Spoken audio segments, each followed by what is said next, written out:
Muling pinatunayan ng Philippine National Police ang matatag nitong paninindigan laban sa smuggling at katiwalian matapos maaresto ang dalawang individual na nagtangkang manuhol kaugnay ng pagkakasamsam ng ilegal na sigarilyo sa Central Visayas noong gabi ng Enero 10 sa kasalukuyang taon.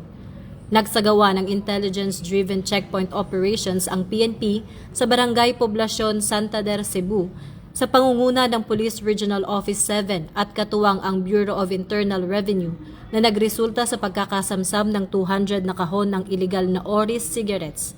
Nagkakahalaga ng humigit kumulang 20 milyon at pagkakaaresto sa driver at pahinante ng shipment. Bilang pagpapatuloy ng investigasyon noong Enero 11, naaresto ang dalawang karagdagang sospek matapos tangkain na suhulan ang mga pulis upang maareglo ang kaso. Nakumpiska sa kanila ang higit 1 million cash, 3 high-end na cellphone at isang Toyota Fortuner na ngayon ay nasa kustodiya na ng RSPU 7 para sa kaukulang kaso.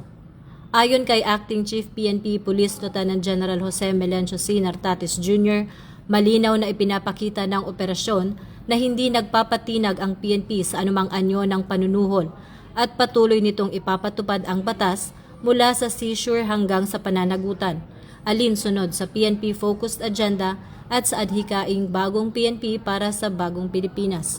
Serbisyong mabilis, tapat at nararamdaman.